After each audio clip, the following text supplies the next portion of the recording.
Good evening, ladies and gentlemen, and welcome to Heti TV's foreign language news broadcast. My name is Peter Gardosh, and first for the news in English. As a Christian conservative politician, the most important thing for me in the war in Ukraine is to find the way to our ultimate goal, a just peace, said President of the Republic Katalin Novak at the summit of the heads of state and government of the Council of Europe in Reykjavik. Katalin Novak pointed out that if all the conditions for a just peace are met, it will not only make a ceasefire possible, but also lasting peace that includes reconciliation. The President of the Republic of Hungary underlined that the heads of state and government of the Council of Europe have an extraordinary responsibility to promote and secure peace for all citizens.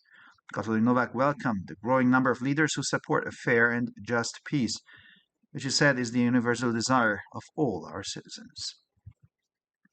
Today is Yom Yerushalayim, or Jerusalem Day, on the 28th of July 1967. During the Six-Day War, Israeli troops captured and unified the previously divided capital, Jerusalem, which was thus returned to Jewish sovereignty after nearly 2,000 years. The day was made a Memorial Day the following year, but only became an official public holiday 31 years later in 1998. Police are already preparing for this year's holiday yesterday, especially for the traditional flag procession that takes place every year in Jerusalem. The Minister of National Security, Itamar Ben-Gvir, said the situation assessment on the holiday, the directive is to ensure full freedom of movement for Jews in Jerusalem. Negotiations on judicial reform resumed at the presidential residence after a week-long pause due to the Israeli army's campaign in the Gaza Strip. Coalition officials said they aim to pass some bills in the Knesset during the current summer session. They expressed hope that negotiations with the opposition will be successful, but stressed that they plan to move the legislation forward regardless. For now, Prime Minister Benjamin Netanyahu's instructions to the coalition negotiating team to reach a consensus remain unchanged. The opposition has expressed its dissatisfaction with the negotiations, in particular the lack of a clear deadline. Negotiations led by President Yitzhak Herzog have not yet produced any substantial results. The series of protests in Israel continues. On Saturday evening, hundreds of thousands of people across the country protested against the government's controversial judicial reform in a series of demonstrations against the passage of bills to reform the judiciary, now in their 20th week. Their aim is still to give fresh impetus to the fight against the coalition's radical reform agenda, but some say that failure to resolve the issue through a compromise could spell the end of the coalition. A Jordanian lawmaker had been indicted in the kingdom for trying to smuggle weapons through an Israeli-controlled border crossing between Judea and Samaria last month, his lawyer said. Imad al-Advan, 35 years old, could be sentenced to up to 15 years in prison. He was arrested on the 22nd of April at the Allenby border crossing between Jordan and Judea and Samaria when Israeli security forces found 12 rifles and 194 pistols in his car, Israel's internal security agency Shabak said at the time. Israel handed over their representative to Jordanian authorities last week. Belarus has partially restored border controls with its closest ally, the Russian Federation, the Belarusian foreign minister said. For 28 years, it has been possible to cross the common border between the two countries without controls. Belarus officially justifies the partial reintroduction of border patrols by saying it wants to prevent illegal border crossings by citizens of third countries. According to human rights organizations, the aim is in fact to filter out Russian citizens fleeing mobilization. It is not yet clear exactly what level of border control will be reinstated, but the Belarusian foreign minister says it is only a technical step, which is not really a control, but rather a kind of surveillance. In recent days, the Ukrainian army has recaptured some 20 square kilometers of territory from Russian forces in the region, but inside the city it has failed to stop the advance of the Wagner mercenaries led by Yevgeny Prigozhin. Deputy Defense Minister Hanna Maliar had earlier indicated that the Ukrainian advance around Bakhmut was not part of a wider counter-offensive plan by Kyiv. Serhiy Cherevati, a spokesman for the eastern group of the Ukrainian armed forces, said the Ukraine had launched another counter-offensive in the areas around the city, with troops advancing up to 500 meters in some directions. The spokesman did not specify the exact direction of the advance. The initiative is gradually coming to us. We are overwhelming them, conducting a successful defensive operation and at times attacking the enemy from the flank, the spokesman said. U.S. President Joe Biden condemned anti-Semitism and reaffirmed his policy of support for Israel at an event at the White House to mark Jewish Heritage Month. Biden called anti-Semitism a stain on the soul of America and noted that the 2017 Charlottesville white nationalist rally, where protesters carried torches and chanted phrases like "Jews will not replace us," helped convince him to run for president in 2020. "I knew then that I had to stay involved. The hate will never go away," said Biden, before pointing out that anti-Semitic incidents have reached record levels in the United States. "It's inconceivable. It's almost unbelievable. It's despicable," said Biden. And finally, for the weather is set to get significantly warmer over the weekend. On Sunday, only a few patches of clouds could interrupt the sunshine. The temperatures will average around 10 to 14 degrees Celsius in the morning and 23 to 26 degrees Celsius in the afternoon hours. For further information, please visit our websites at www.hettytv.com or breuerpress.com. So much for the news in English, and now we continue with the news in German.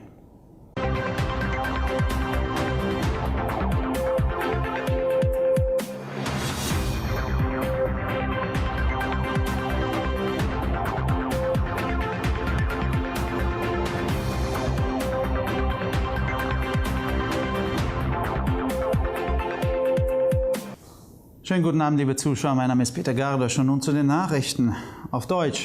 Als christlich-konservative Politikerin ist es für mich das Wichtigste, im Krieg in der Ukraine den Weg zu unserem Endziel, einem gerechten Frieden zu finden, sagte die Präsidentin der Republik Katalin Nowak auf dem Gipfel des Staats- und Regierungschefs des Europarates in Reykjavik. Katalin Nowak wies darauf hin, dass, wenn alle Bedingungen für einen gerechten Frieden erfüllt sind, nicht nur ein Waffenstillstand möglich ist, sondern auch ein dauerhafter Frieden, der eine Versöhnung einschließt. Die Präsidentin der Republik Ungarn betonte, dass die Staats- und Regierungschefs des Europarates eine außerordentliche Verantwortung für die Förderung und Sicherung des Friedens für alle Bürger haben. Katalin Nowak begrüßte die wachsende Zahl von Staats- und Regierungschefs, die sich für einen fairen und gerechten Frieden einsetzen, der, wie sie sagte, der universelle Wunsch aller unserer Bürger ist. Heute ist der Yom Yerushalayim, der Jerusalem-Tag. Am 28. Juli 1967 eroberten israelische Truppen während des Sechstagekrieges die bis dahin geteilte Hauptstadt Jerusalem und vereinigten sie, so dass sie nach fast 2000 Jahren wieder unter jüdische Souveränität fiel. Der Tag wurde im darauffolgenden Jahr zum Gedenktag erklärt, wurde aber erst 31 Jahre später, 1998, zum offiziellen Feiertag. Die Polizei bereitete sich bereits gestern auf den diesjährigen Feiertag vor, insbesondere auf die traditionelle Fahnenprozession, die jedes Jahr in Jerusalem stattfindet. Der Minister für nationale Sicherheit, Itamar Ben-Gvir, sagte bei der Lagebeurteilung, am Feiertag besteht die Anweisung, die volle Bewegungsfreiheit für Juden in Jerusalem zu gewährleisten. Nach einer einwöchigen Unterbrechung aufgrund der israelischen Militäraktion im Gazastreifen wurden die Verhandlungen über die Justizreform in der Residenz des Präsidenten wieder aufgenommen. Beamte der Koalition erklärten, sie wollten in der laufenden Sommersitzung einige Gesetzesentwürfe in der Knesset verabschieden. Sie äußerten die Hoffnung, dass die Verhandlungen mit der Opposition erfolgreich sein werden, betonten jedoch, dass sie die Gesetzgebung in jedem Fall vorantreiben wollen. Die Anweisung vom Ministerpräsident Benjamin Netanyahu an das Verhandlungsteam der Koalition, einen Konsens zu erzielen, bleibt vorerst unverändert. Die Opposition hat ihre Unzufriedenheit mit den Verhandlungen zum Ausdruck gebracht, insbesondere mit dem Fehlen einer klaren Frist. Die Verhandlungen unter der Leitung von Staatspräsident Yitzhak Herzog haben bisher noch keine substanziellen Ergebnisse erbracht. Die Reihe der Proteste in Israel geht weiter. Am Samstagabend protestierten Hunderttausende Menschen im ganzen Land gegen die umstrittene Justizreform der Regierung. Die Demonstrationen richteten sich gegen die Verabschiedung von Gesetzentwürfen zur Reform des Justizwesens, die sich nun schon in der 20. Woche befinden. Ihr Ziel ist es, den Kampf gegen die radikale Reformagenda der Koalition neuen Schwung zu verleihen. Manche sagen jedoch, dass das Scheitern einer Kompromisslösung das Ende der Koalition bedeuten könnte.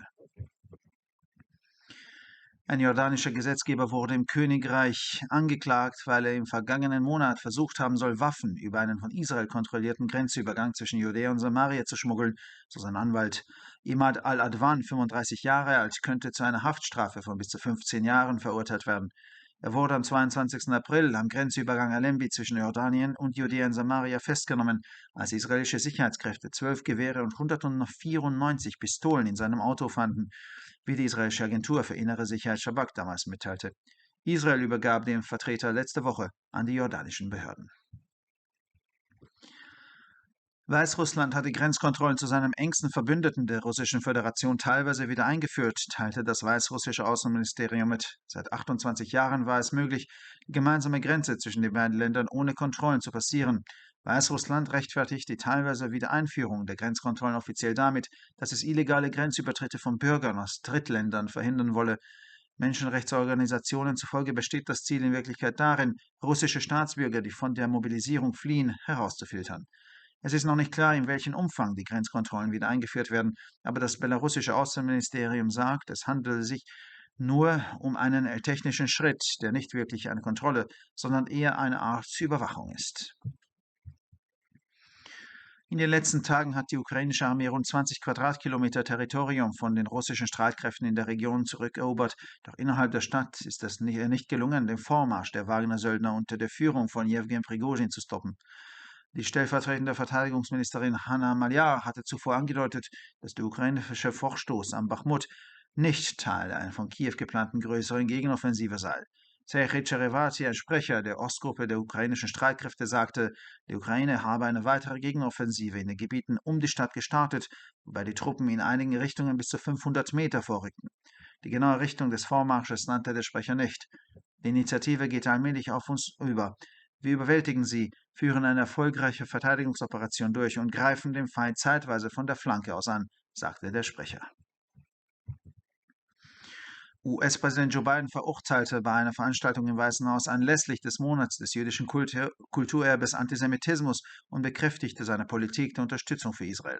Biden nannte Antisemitismus einen Schandenfleck auf der Seele Amerikas und merkte an, dass die Kundgebung der weißen Nationalisten in Charlottesville 2017, bei der Demonstranten Fackeln trugen und Sätze wie Juden werden uns nicht ersetzen skandierten, dazu beitrug, ihn davon zu überzeugen, 2020 für das Präsidialamt zu kandidieren. Da wusste ich, dass ich mich wieder engagieren muss. Der Hass wird nie verschwinden, sagte Biden, bevor er darauf hinwies, dass antisemitische Vorfälle in den Vereinigten Staaten ein Rekordniveau erreicht haben. Es ist unfassbar, es ist fast unglaublich, es ist verabscheuungswürdig, sagte Biden. Und schließlich zum Wetter. Für das Wochenende ist eine deutliche Erwärmung des Wetters angesagt. Am Sonntag könnten nur ein paar Wolkenfelder den Sonnenschein unterbrechen. Die Temperaturen liegen im Durchschnitt bei 10 bis 14 Grad am Morgen und zwischen 23 und 26 Grad am Nachmittag. Für weitere Nachrichten besichtigen Sie bitte unsere Webseiten www.hettitv.com sowie www.breuerpress.com. Ich bedanke mich für die Aufmerksamkeit und nun zu den Nachrichten auf Französisch.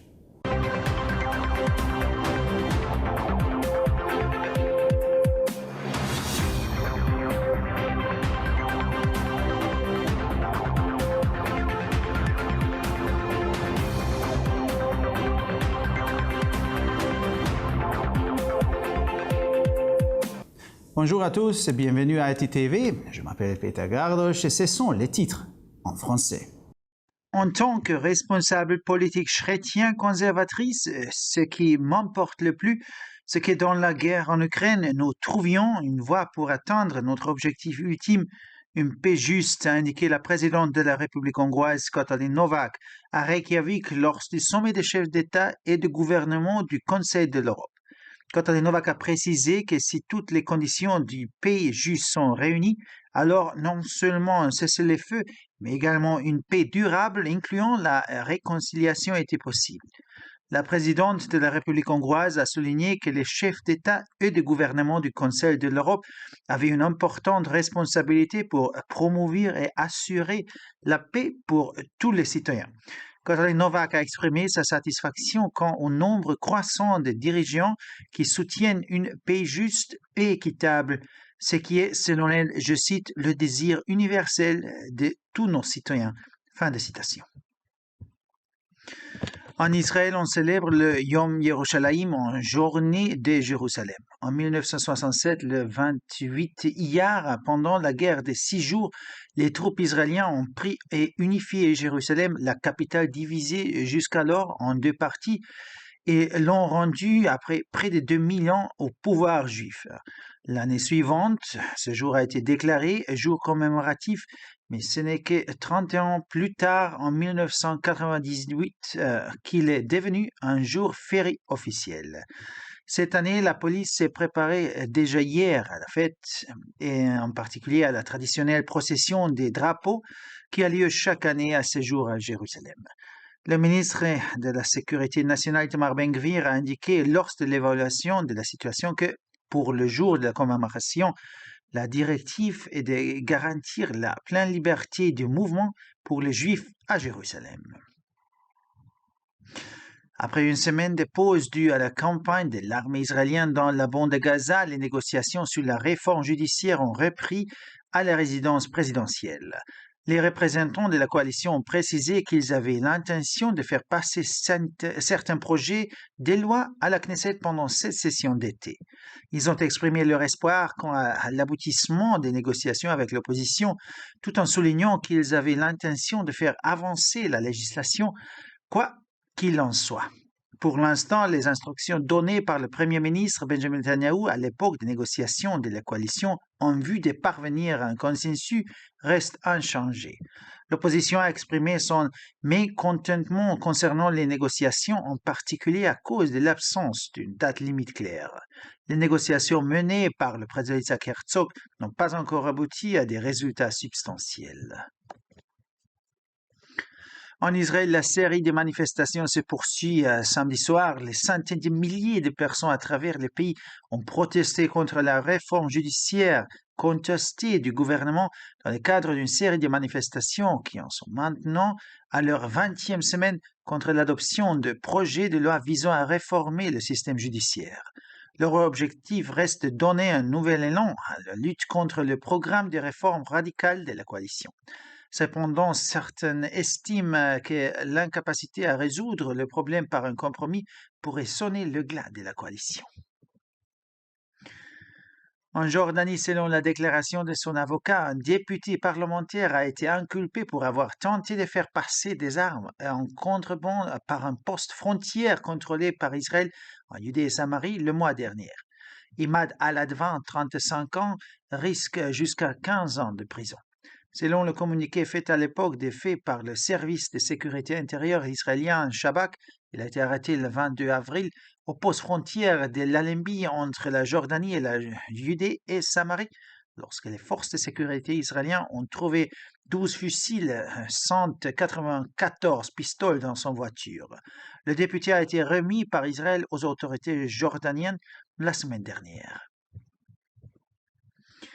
Selon le ministère biélorusse des Affaires étrangères, le Bélarus a partiellement réintroduit les contrôles aux frontières avec son plus proche allié, la Fédération de Russie. En effet, il est possible depuis 28 ans de franchir la frontière commune entre les deux pays sans être contrôlé. La raison officielle invoquée par le Bélarus pour justifier la réintroduction partielle des contrôles aux frontières est d'empêcher le franchissement illégal de la frontière par des citoyens des pays tiers. Selon les organisations de défense des droits de l'homme, l'objectif est en réalité de filtrer les citoyens russes fuyant la mobilisation. On ignore encore quel niveau de contrôle frontalier sera été rétabli, mais le ministère biélorusse des Affaires étrangères précise qu'il ne s'agit que d'une étape technique qui n'est pas vraiment un contrôle, mais plutôt une sorte de surveillance. Ces derniers jours, l'armée ukrainienne a repris une vingtaine de kilomètres carrés de territoire aux forces russes, mais n'a pas réussi à arrêter l'avancée des mercenaires Wagner dirigés par Evgeny Prigojine à l'intérieur de la ville. La vice-ministre de la Défense, Hanna Maliar, a déjà indiqué que l'avancée ukrainienne autour de Bakhmut ne faisait pas partie d'une contre-offensive plus large planifiée par Kiev. Serhii Shereavati, porte-parole du groupe oriental des forces armées ukrainiennes, a indiqué que l'Ukraine avait lancé une nouvelle contre-offensive dans les zones entourant la ville, les troupes avançant jusqu'à 500 mètres dans certaines directions. Le porte-parole n'a pas précisé la direction exacte de cette avancée. L'initiative nous revient progressivement. Nous sommes en train de les dominer, de mener une opération défensive et réussie et parfois d'attaquer l'ennemi par le flanc, a indiqué le porte-parole. Lors d'un événement organisé à la Maison-Blanche à l'occasion du mois du patrimoine juif, le président américain Joe Biden a dénoncé l'antisémitisme et réaffirmé sa politique de soutien à Israël. M. Biden a qualifié l'antisémitisme de tache sur l'âme de l'Amérique et a noté que le rassemblement nationaliste blanc de Charlottesville en 2017, où les manifestants portent des torches et scandent des phrases telles que « les Juifs ne nous remplaceront pas », a contribué à le convaincre de se présenter à l'élection présidentielle de 2020. À ce moment, j'ai su que nous devions rester engagés dans le travail de notre époque. La haine ne disparaît jamais, a dit M. Biden avant de souligner que les incidents antisémites avaient atteint un nouveau record aux États-Unis. C'est inadmissible, presque incroyable, c'est méprisable, a déclaré M. Biden. Et finalement, pour le météo, pendant le week-end, le temps sera nettement plus chaud. Dimanche, les éclaircies ne seront interrompues que par quelques nuages et seulement par endroits. Les températures moyennes évolueront entre 10 et 14 degrés le matin et entre 23 et 26 degrés dans l'après-midi. Pour encore plus d'actualités, visitez nos sites internet attv.com et broyapresse.com. Merci de votre attention et maintenant, les nouvelles en espagnol.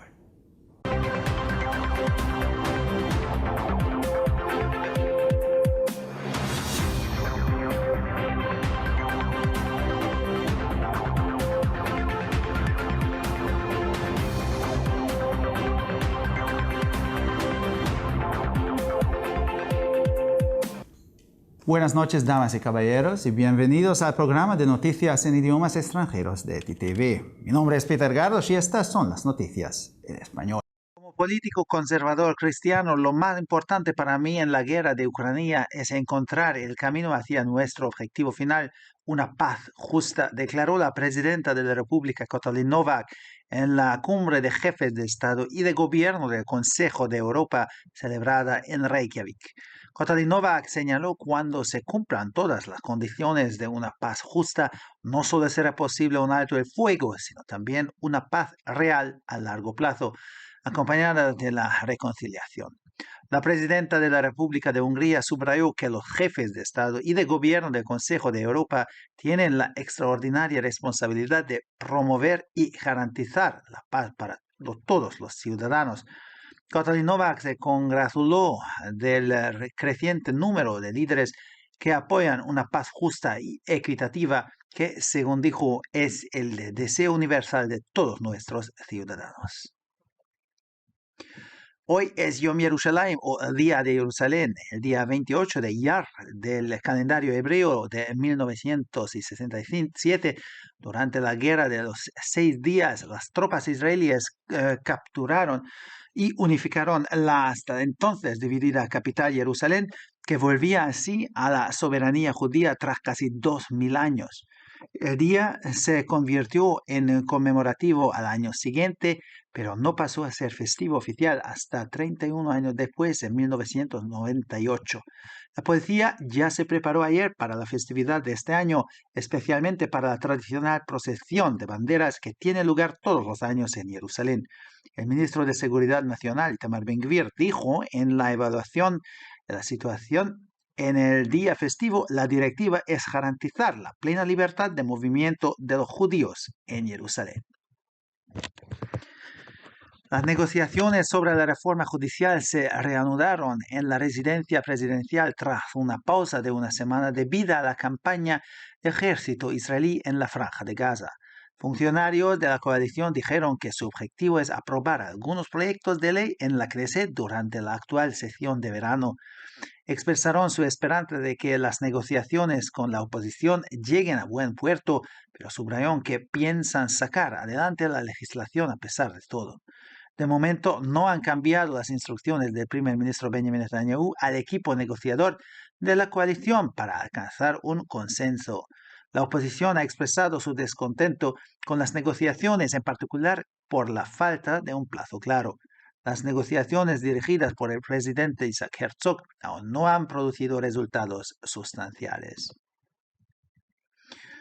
Continúa la serie de protestas en Israel. El sábado por la noche, cientos de miles de personas protestarán en todo el país contra la controvertida reforma judicial del gobierno en una serie de manifestaciones contra la aprobación de los proyectos de ley de reforma del Poder Judicial, ahora en su 20ª semana.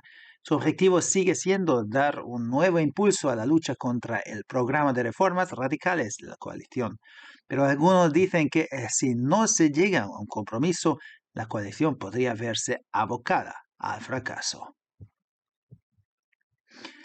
Un legislador jordano ha sido procesado en el Reino por intentar pasar armas de contrabando por un paso fronterizo controlado por Israel entre Judea y Samaria el mes pasado, según ha declarado su abogado. Imad al-Advan, de 35 años, podría ser condenado a hasta 15 años de prisión.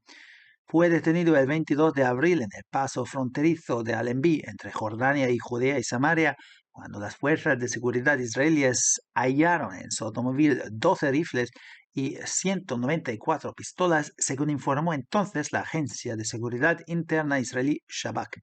Israel entregó al representante a las autoridades jordanas la semana pasada.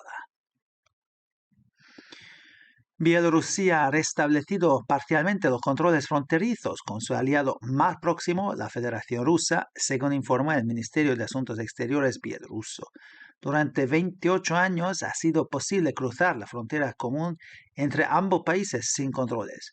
Bielorrusia justifica oficialmente el restablecimiento parcial de los controles fronterizos diciendo que quiere impedir el cruce ilegal de la frontera por ciudadanos de terceros países.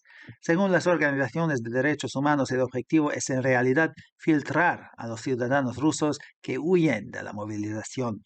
Todavía no está claro exactamente qué nivel de control fronterizo se restablecerá, pero el Ministerio de Asuntos Exteriores bielorruso afirma que se trata solo de un paso técnico, que no es realmente un control, sino más bien una especie de vigilancia. En los últimos días, el ejército ucraniano ha reconquistado unos 20 kilómetros cuadrados de territorio a las fuerzas rusas de la región, pero dentro de la ciudad no ha logrado detener el avance del grupo Wagner, dirigido por Yevgeny Prigozhin. La viceministra de Defensa, Hanna Maliar, había indicado anteriormente que el avance ucraniano en torno a Bakhmut no formaba parte de una contraofensiva más amplia planeada por Kiev. Sergei Sheravyatty, portavoz del Grupo Oriental de las Fuerzas Armadas Ucranianas, dijo que Ucrania había lanzado otra contraofensiva en los alrededores de la ciudad, con tropas avanzando hasta 500 metros en algunas direcciones. El portavoz no especificó la dirección exacta del avance. La iniciativa nos está llegando poco a poco. Les estamos arrollando, llevando a cabo una exitosa operación defensiva y en ocasiones atacando al enemigo por el flanco, declaró el portavoz. El presidente de Estados Unidos, Joe Biden, condenó el antisemitismo y reafirmó su política de apoyo a Israel en un acto celebrado en la Casa Blanca con motivo del mes de la herencia judía. Biden calificó el antisemitismo como una mancha en el alma de los Estados Unidos y señaló que la manifestación nacionalista blanca de Charlottesville de 2017, en la que los manifestantes portaban antorchas y coreaban frases como "los judíos no nos reemplazarán", le ayudó a convencerse de presentarse a la presidencia en 2020. Supe entonces que tenía que seguir involucrando. El odio nunca desaparecería, dijo Biden antes de señalar que los incidentes antisemitas han alcanzado niveles récord en los Estados Unidos. Es inconcebible, casi increíble, es despreciable, dijo Biden. Finalmente, por el tiempo va a mejorar considerablemente durante el fin de semana. El domingo, solo algunas nubes podrían interrumpir el sol. Las temperaturas rondarán los 10 y 14 grados por la mañana y los 23 y 26 grados por la tarde. Para más noticias, visite nuestras páginas web www.hetitv.com o www.broyerpress.com. Muchas gracias por su atención. Y ahora seguimos con las noticias en hebreo.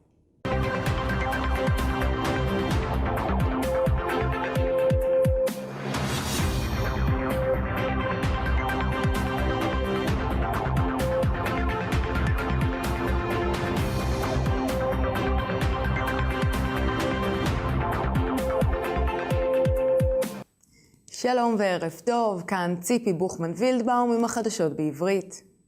כפוליטיקאית נוצרית ושמרנית, הדבר החשוב ביותר עבורי הוא שנמצא את הדרך אל המטרה הסופית שלנו, שלום צודק במלחמה באוקראינה. כך אמרה נשיאת הונגריה קטלין נובק בפסגת ראשי המדינות והממשלות של מועצת אירופה ברקובק. קטלין נובק ציינה, אם יתקיימו כל התנאים של שלום צודק, זה לא רק יאפשר הפסקת אש, אלא גם שלום מתמשך וכולל פיוס. נשיאת הונגריה הדגישה כי לראשי המדינות והממשלות של מועצת אירופה יש אחריות יוצאת דופן בקידום והבטחת שלום לאזרחים. קטלין נובק בירכה על כך שיותר ויותר מנהיגים תומכים בשלום הוגן וצודק, שהוא לדבריה הרצון האוניברסלי של כל אזרחינו. יום ירושלים נחגג בישראל. ב-1967 במהלך מלחמת ששת הימים כבשו ואיחדו כוחות הישראלים את הבירה השסועה ירושלים, שאחרי קרוב ל2000 שנה חזרה שוב תחת לשלטון היהודי. היום הפך ליום זיכרון בשנה שלאחר מכן, אך הוא הפך לחג ממלכתי רשמי רק 31 שנים מאוחר יותר, ב-1998. אתמול ערכה המשטרה בעוצמה רבה לקראת חג השנה, במיוחד מצעד הדגלים המסורתי שמתקיים מדי שנה בשעה זו בירושלים. שר לביטחון לאומי איתמר בן גביר ציין במהלך הערכת המצב ביום חג המדיניות היא להבטיח חופש תנועה מוחלט ליהודים בירושלים. המשא ומתן על הרפורמה המשפטית נמשך במעון הנשיאות לאחר שהושאל למשך שבוע עקב פעולות צה"ל ברצועת עזה. גורמים בקואליציה אמרו כי המטרה שלהם היא להעביר מספר הצעות חוק בכנסת במהלך מושב הקיץ הנוכחי. והביעו תקווה שהמשא ומתן עם האופוזיציה יצליח, אך הדגישו כי בכוונתם לקדם את החקיקה ללא קשר. לעת עתה הנחיות ראש הממשלה בנימין נתניהו לצוות המשא ומתן הקואליציוני להגיע להסכמה ונותרות ללא שינוי. האופוזיציה הביעה חוסר שביעות רצון מהמשא ומתן, במיוחד מהיעדר מועד ברור. המשא ומתן בראשות הנשיא יצחק הרצוג טרם הניב תוצאות משמעותיות. סדרת ההפגנות נמשכת בישראל. מאות אלפים ברחבי הארץ הפגינו במוצאי שבת נגד הרפורמה השיפוטית השנויה במחלוקת של הממשלה במסגרת סדרת ההפגנות המתנהלת כבר 20 שבועות נגד הצבעת הצעות חוק שמטרתן רפורמה במערכת המשפט. המטרה שלהם היא עדיין לתת תנופה חדשה למאבק בתוכנית הרפורמה הרדיקלית של הקואליציה. עם זאת, יש סבורים שאם לא ניתן להסדיר את הנושא בפתרון פשרה, זה עלול להיות סופה של הקואליציה. מחוקק ירדני הואשם בממלכה בניסיון להבריח נשק ליהודה ושומרון דרך מעבר גבול בשליטה ישראלית בחודש שעבר, כך אמר עורך דינו. עימאד אל-עדואן, בן 35, שלו להיגזר עד 15 שנות מאסר. הוא נעצר ב-22 באפריל במעבר הגבול אלנבי בין ירדן ליהודה ושומרון, כאשר כוחות הביטחון הישראלים מצאו במכוניתו 12 רובים ו-194 אקדחים, כך מסר השב"כ. ישראל העבירה את נציג הפרלמנט לרשויות ירדן בשבוע שעבר. בלרוס החזירה באופן חלקי את פיקוח הגבולות בינה לבין בעלת בריתה הקרובה ביותר, הפדרציה הרוסית, כך הודיע משרד החוץ הבלרוסי. ניתן היה לחצות את הגבול המשותף של שתי המדינות ללא בדיקה ב-28 השנים האחרונות. בלרוס מצדיקה רשמית את החזרה החלקית של ביקורת הגבולות בכך שהיא רוצה למנוע חציית גבול בלתי חוקית של אזרחים ממדינות שלישיות. לפי ארגוני זכויות אדם הם בעצם רוצים לסנן אזרחים רוסים הבורחים מהתגייסות. עדיין לא ידוע בדיוק באיזה רמה תוחזר ביקורת הגבולות. לפי משרד החוץ הבלרוסי מדובר רק בצעד טכני שאינו למעשה בקרה אלא סוג של ניטור. בימים האחרונים כבש הצבא האוקראיני כ-20 קילומטרים רבועים של שטח מהכוחות הרוסים באזור, אך לא ניתן היה לעצור את התקדמותם של החרב של קבוצת וגנר בראשות יבגני פירוגזין בתוך העיר. סגנית שר ההגנה חנה מיליארד ציינה בעבר כי ההתקדמות האוקראינית סביב בהמות אינה חלק ממתקפת נגד רחבה יותר שתכננה קייב. שר חית שרבטי, דובר הקבוצה המזרחית של הכוחות המזוינים של אוקראינה, הצהיר כי אוקראינה פתחה במתקפת נגד נוספת באזור העיר, והכוחות הצליחו להתקדם עד 500 מטרים בחלק מהכיוונים הללו. הדובר לא ציין את כיוון ההתקדמות המדויק. היוזמה עוברת אלינו בהדרגה, אנחנו מבסים אותם, מנהלים מבצע הגנתי מוצלח ומדי פעם תוקפים את האויב מהצד, כך אמר הדובר. נשיא ארצות הברית ג'ו ביידן גינה את האנטישמיות ואישר מחדש את מדיניות התמיכה שלו בישראל באירוע שנערך בבית הלבן לכבוד חודש המורשת היהודית. ביידן כינה את האנטישמיות בושה לנפשה של אמריקה וציין שהעצרת הלאומנית הלבנה בשרלוטסוויל ב-2017 שבה נשאו המפגינים לפידים וקראו משפטים כמו היהודים לא החליפו אותנו, עזרה לשכנע אותו שהתמודד על הנשיאות ב-2020. אז ידעתי שאני חייב להמשיך להיות מעורב בעבודה, שנאה לעולם לא נעלמת, כך אמר ביידן, לפני שהצביע על כך שהתקרית האנטישמית בארצות הברית הגיע לרמות שיא.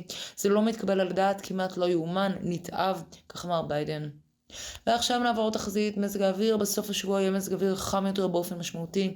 ביום ראשון עלולים להופיע רק מעט עננים. טמפרטורות יהיו סביב 10 עד 14 מעלות בבוקר ובין 23 ל-26 מעלות אחר הצהריים. לחדשות נוספות, אנא בקרו באתרי האינטרנט שלנו, etitv.com או broyerpress.com. עד כאן החדשות, תודה שהייתם איתנו ושיהיה המשך ערב נעים ושבת שלום.